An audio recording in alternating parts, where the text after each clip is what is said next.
Hello and welcome to my podcast. 3, 2, 1. Hello and welcome to my podcast. Do me a favor, subscribe to the John Keim Report wherever you get your podcast. You're watching on YouTube, hit that like button, hit that subscribe button. You can find us there as part of Empire Media. That's AMPIRE. Always much appreciated when you tune in. And for those of you who want to become members of the show, go to the Empire page. You can see the word join. Click on there. It's going to give you 3 different levels of membership if you want to join. Check it out. See if something appeals to you. We're going to give you all sorts of extra content. We're going to do little things like some private Zooms for the gold members, live stream shows for the members, and then having a place on the board where you can drop questions that I'm going to answer in some little videos that I can send out. Certainly through the season, it'll be quite a bit. So hopefully you're going to get, you'll get your money's worth. And if you're not, ask me and I'll give you, we'll make sure you get your money's worth. There you go. Anyway, also you can read my work on ESPN.com. So I have a question. The question is the theme of this show today. What if it's not Ben Johnson? So what we know, and I'll get to that in a minute, but what we know is Washington interviewed Anthony Weaver, Mike McDonald, Anthony Weaver, Mike McDonald on Monday. They have Dan Quinn, Aaron Glenn, and Ben Johnson scheduled for Tuesday. Now there's probably an outside chance something gets spilled into Wednesday. So the coaching search I would expect to be wrapped up by the end of the week. I don't think it's going to be, you do all these 5 interviews and boom, Wednesday morning, here's your guy. I don't think it's that kind of a situation. That has not been my read of it when talking to people. That, it could spill into Thursday, could even spill into Friday. And so don't be surprised if it gets to that point. But why wouldn't it be Ben Johnson? First of all, he'd be a very good hire just based on what we know of his resume. He's coached from a lot of different offenses. He's coached for a few different teams. He's coached tight ends, receivers, a little bit of quarterback, and he's been an offensive coordinator for a couple of years and done very, very, very well in Detroit. I really like watching his offense because it's not this overly complex, just trying to do all sorts of eye candy to do things. Not that there's anything wrong with those other kind of offenses, but that's not what they've done. And it's not how they've been successful. They've been successful for a physical run game, play action. They have a very good line, play action, and they give answers to the quarterback, and that's on Johnson. So he's done a really good job with that. So he would be a very good hire. And I know you guys would like that hire, correct? Am I right? I think I am. I heard what everybody just said. So, but when you haven't been in this position, there's always going to be questions about how is he going to handle the room. I think if I've heard one question about him, that's it.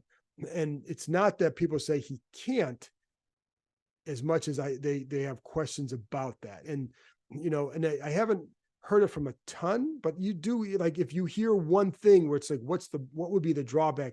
It would be that. Now, I know other coaches who are very successful in this league who they were not that guy who could handle the room. And then they get in that position and they've done a very good job. So it's not like I wouldn't take that as oh my gosh. It's just that if there's one area where people would say it, like when Jay Gruden was hired, I talked to 10 different people about every candidate they talked to. I talked to 10 different people. With Jay, it was 5 felt he could be good. 5 had questions about exactly what I just talked about. And I have not heard that kind of a split with Ben Johnson. It's just that, hey, this guy's a really good candidate. If there was one thing about him. So, and I only bring that up because with this ownership group, what's the number one word you hear? It's leadership.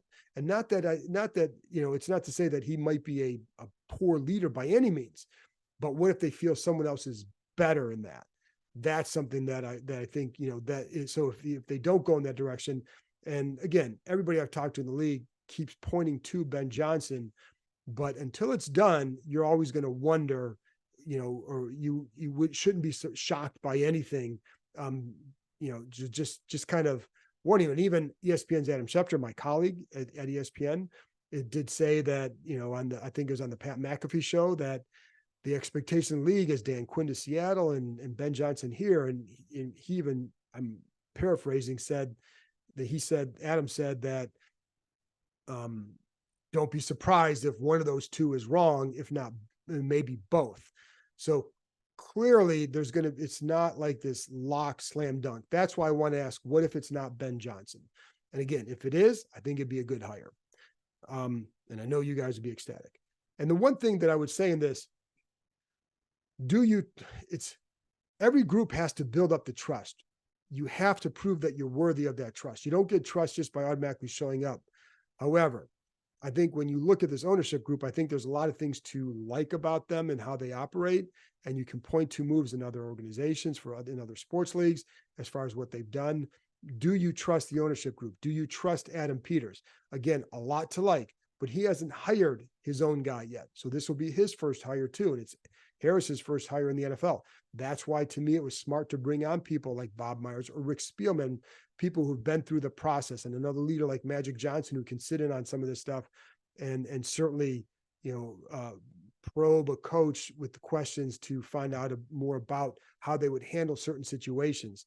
So all that can yield and solicit and yield very good answers, but do you trust them?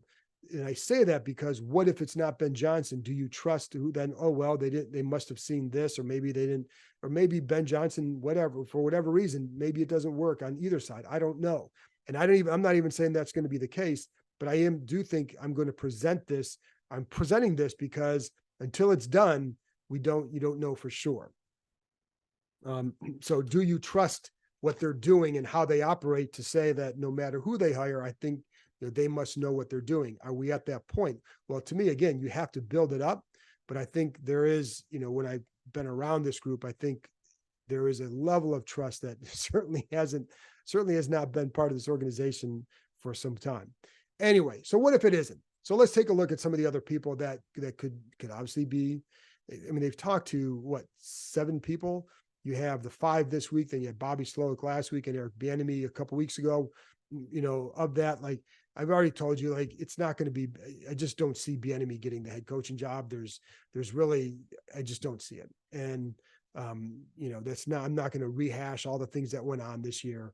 And Bobby Slowick, could he be a guy?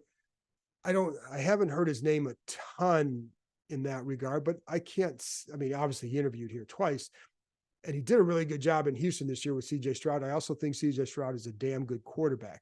So is there more to learn about a Bobby Slowick before he gets to that point where he is not just a candidate, but a legitimate head coach? He was, in San Francisco, he was a quality control coach for most of the time.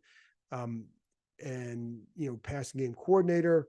So is he experienced enough to take that next big step? That would be the question I'd have about him. Let's look at Mike McDonald from Baltimore. The defenses have been terrific, right? Under his tutelage, they've been fantastic. He's very analytical, considered very smart. And I just say analytical, not just the analytics approach or the analytics for game management, but just analytical in general. How you attack an opponent, things that you can do to maximize your talent. Baltimore has talent. They have some very good coaches too. And I pointed out Anthony Weaver's on Washington's list to talk to. And then you also have Denard Wilson, their defensive backs coach, who's being interviewed for DC jobs elsewhere. So that's a very good staff, and there's very good talent on that side of the ball. But he also makes it work. And so I think you have to look at that too. He's considered a strong teacher and a strong communicator. Those attributes are major to being a head coach, correct? I know you know that. At his introductory presser, when he was announced as a defensive coordinator, one of the things that kind of stood out to me is he listed some of his pillars of coaching. He said one of them is that he's willing to say, I don't know. So if a situation pops up and somebody asks him, I don't know.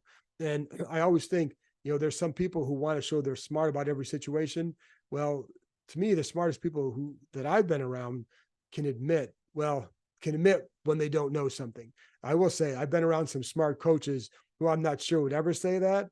They might be reluctant to say that, certainly publicly, but if you're able to say that back with your guys, and it's like, okay, I don't know, let's find out. Or maybe you bring it, maybe you talk to some players, maybe talk to some other coaches. That's how you get smarter. Joe Gibbs was very smart, super smart, right? But he was very smart because he knew who he was and he knew what he could do well, but he knew who he had to surround himself with. That's number one. But he also didn't walk around feeling like he had all the answers. And I think that was a major plus, in addition to a lot of other things, but that was a big plus for him as a coach. And I think, the one thing that I would say too, that would hold true with Johnson, would hold true with McDonald, guys who are young, who are under, kind of still young in their careers. Are they ready, right? And if you think they're ready and they're right there, how patient is the owner going to be? I think that's one of the benefits they have going for a new coach here is Harris has shown to be a very patient guy. So that is a benefit because both whoever it is going to have to grow into this role and to get their talent. Just showing what he did, like for example, with the Ravens, that defense has been terrific. Well, you're not going to come here and have that terrific defense right away either. You have to build that. So, and you're going to have to learn a lot about being a head coach. So that's one of the things that he's going to have to go through. Same with Johnson, same with almost anybody on this list, is because none of them have done it except for Dan Quinn. So you need a patient owner, and that's one of the benefits to me of this job that does not exist and did not exist in a lot of these other jobs that are available. Is an owner who I think is willing to be very patient based on how he's conducted himself with his other teams in other sports. First shot in the NFL, so but I think even like this year showed with Rivera that he was willing to give him the year to see all that he could do, and it was even if you got to a certain point where we know it's over, but he was still willing to give him that much because that was his word. And so I think that's going to be helpful to any of these coaches, and especially a guy like McDonald. Then the big thing with all those guys is, again, I've said it before, who do you hire? Dan Quinn.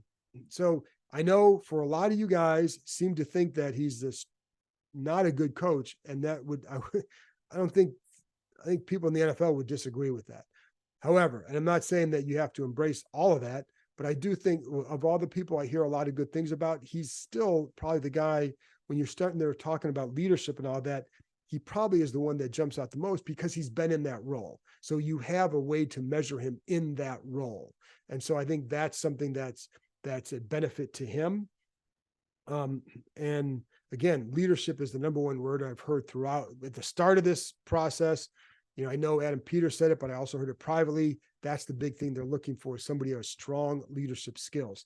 And so the key for a guy like Dan Quinn would be, who do you hire on offense? And what's your plan on offense? Because if you're going to do that, same with McDonald, that's absolutely a huge thing with him, but especially with Quinn, because that was a downfall for him in Atlanta, as was maybe not taking enough control of the defense. So even if you're going to have a different coordinator, you need to have control of that defense to be a very present coach with that. And I think that's one of the things that didn't occur here with Rivera, partly because, whether it's because of cancer and after a while, just for whatever reason, because he didn't, the first couple of years, there was no energy to do as much as that. But I think it's something that has to be key here, especially if you're a defensive minded coach, this is your team. You got to be in that room and you have to take some kind of ownership of that. Would he do that?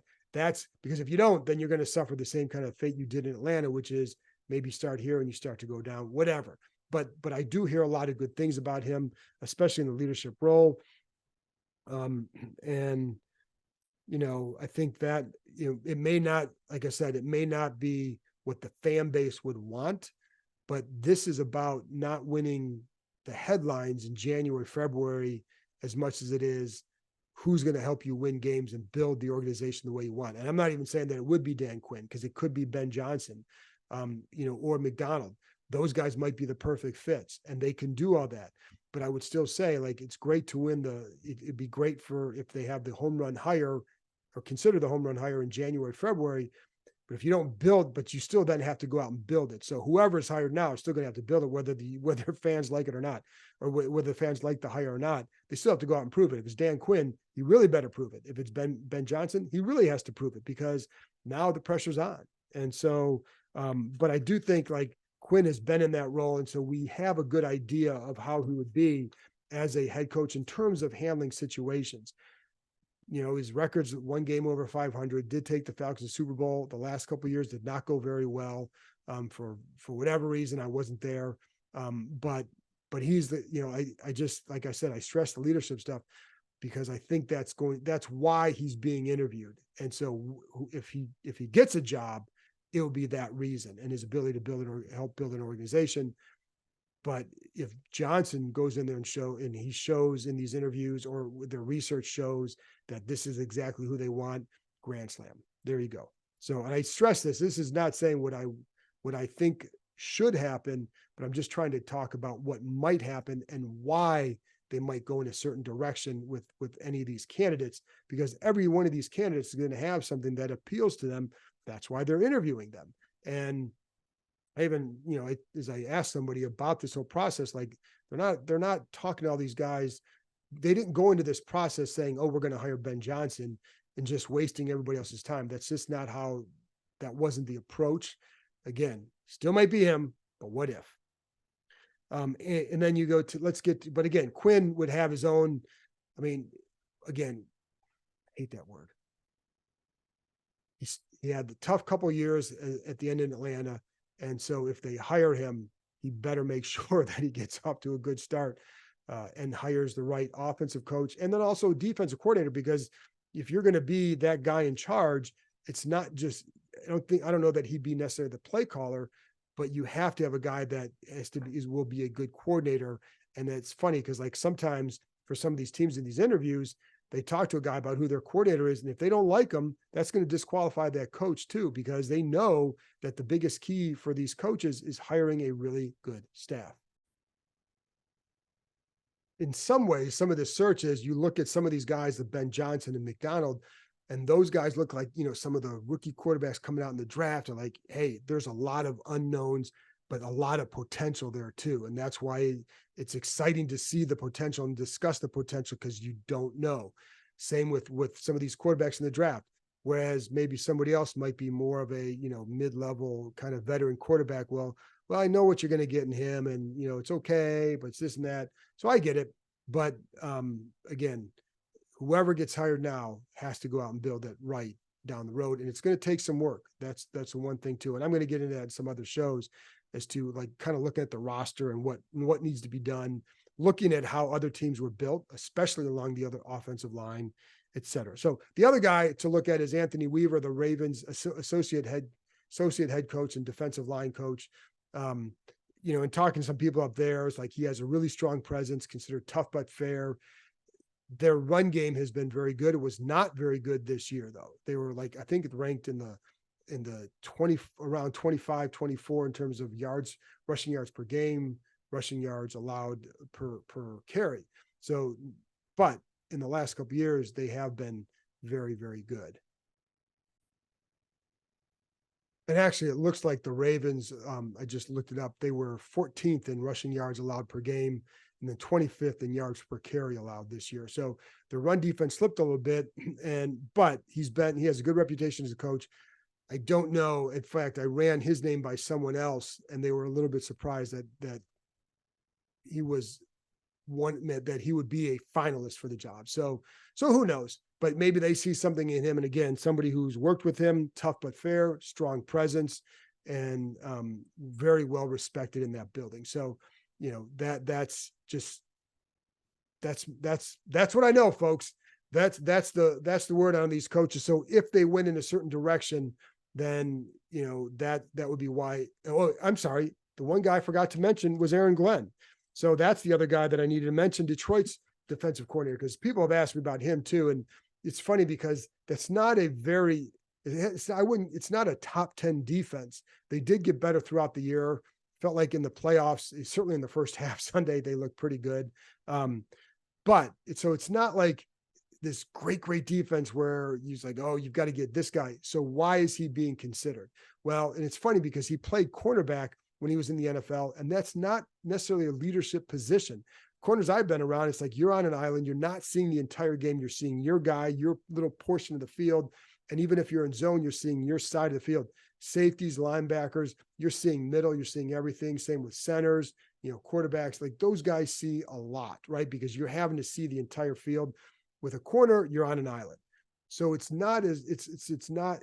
little bit more rare to have a guy elevate in that kind of a role, which says a lot about his leadership skills. And the things that I've heard, and I talked to a few people about him last week, they talk about his infectious enthusiasm, really good leader.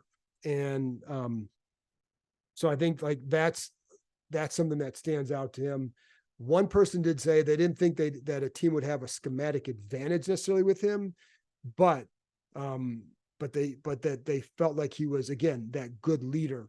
And is that a big key? I mean, if you have good coordinators, you're going to be okay. Because again, that's why he's being interviewed, and that's why he would have a shot at this job. Considered very disciplined, handles the room well, and again, another key. So, I think the other thing, hard worker, very competitive. I think all these guys, you have to be a hard worker to be in this spot, and most of these guys are going to be pretty damn competitive.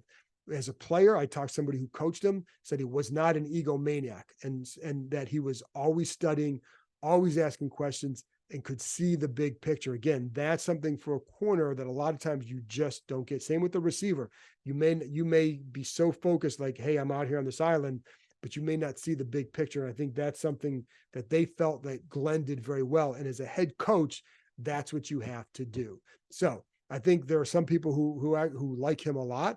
But again, like his defenses, they're not like these great standout units, but they were a factor in this team getting to almost to the Super Bowl.